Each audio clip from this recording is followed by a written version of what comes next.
First, let's look at an example from ancient China. Fan Li, a man who was not only a great businessman, but was later honored as a god of wealth. In many ways, Fan Li was what we would call a true winner in life. He achieved political success, won the heart of the woman he loved, and eventually sailed across the 5 lakes with Xi.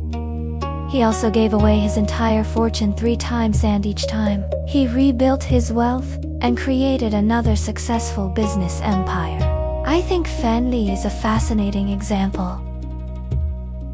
Why? Because by today's standards, he was a classic/someone who played multiple roles in life. He was a politician, an entrepreneur, a military strategist, and, in a sense, even a winner in love. How was he able to accomplish all of that? Because he understood many different things. He had knowledge, experience, and a broad understanding of life. And I think this is something very important for us to understand today. When it comes to doing business, or running a company, we often hear the Chinese expression, in business, speak only in terms of business. I think that idea is outdated. Of course, we need to understand business, but at the same time, we also need to recognize and understand things that may seem completely unrelated to business.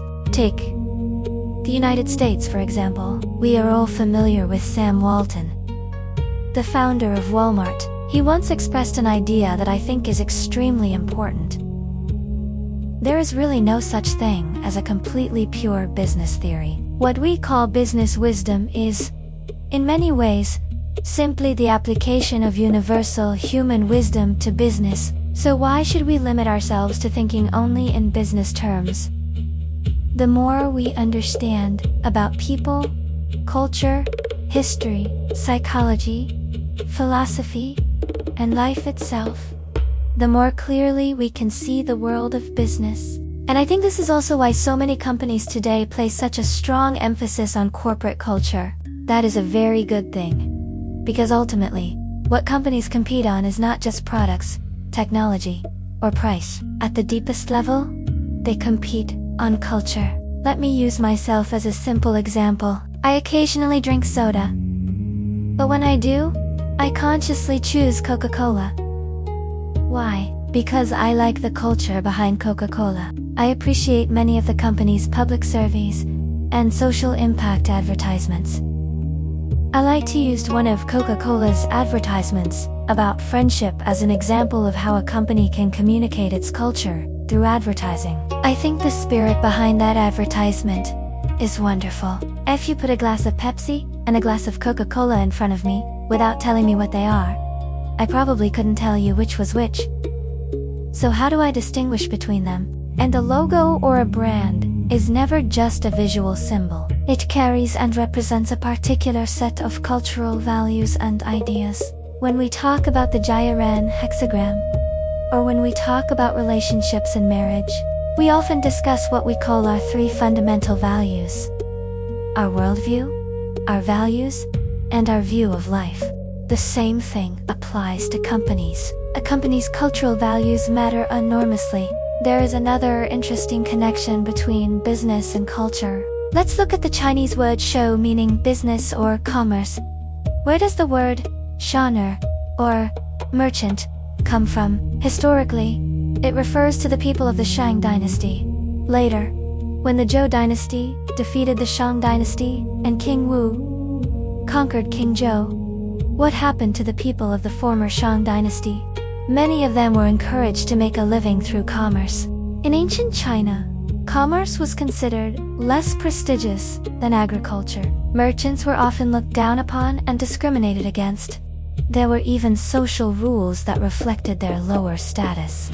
They carried with them a rich, diverse, and sophisticated cultural heritage. The Shang civilization had existed for a long time. That cultural heritage became a foundation for these people to develop and succeed in commerce. And I think there is a lesson here for us today. Whether we are running a business, building a company, or simply engaging in commerce, we should pay attention to culture both. The culture we create within our organizations and the cultural knowledge we continue to develop within ourselves. There is another word in Chinese that I find particularly interesting. Name, meaning business. Literally, it contains the idea of Shang life, growth, and continuous generation. In the Yi Jing, there is a famous idea. In other words, Yi is about the continuous process of life, generating life, growth, generating growth. So what does this idea of Shang Bu Onzi, continuous growth and renewal, actually mean? It refers to what the Yi Jing calls the great virtue of heaven and earth is life.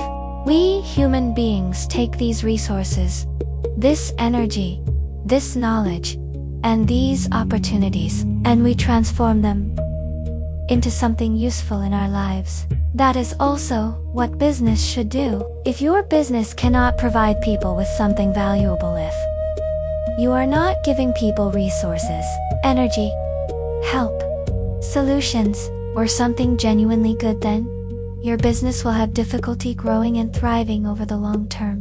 The Yi Jing also has another important idea: establishing benefit throughout the world. The word benefit here is the same Li in profit or interest. Of course, we all want benefit. We all want to make money. But there is a difference between simply pursuing profit and creating value. There is a certain kind of profit that comes at a cost to profit, that may be built on someone else's suffering. It is like something that is literally bloodstained. But there is another kind of benefit. Benefit that comes from creating something good. You give other people something valuable. You help them. You create something that improves their lives. And at the same time, you receive a legitimate benefit in return. When we combine value, generosity, wisdom, and mutual benefit, what does Hang's smoothness, success, or things flourishing depend on? Confucius offered a fascinating interpretation. Hangji, Jia, Xiaohui.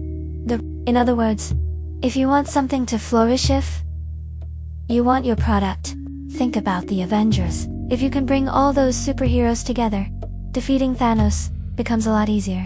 But without those people, without those abilities, without those resources coming together, achieving a major goal may remain nothing more than a wish. That is what Hang Ji, Jia Ji Hui, Da, is telling us. Bring the good things together. Bring the right people, the right knowledge, the right resources, and the right values together in one place. When you can do that, you create the conditions for something much greater to emerge. And perhaps that is one of the deeper lessons the Yi Jing offers us about business. True success does not come from business alone. It comes from bringing together the wisdom of life, the understanding of people, the power of culture, and the ability to create value for others. That is how business can truly become Shang Buzai, a process of continuous growth, renewal, and life.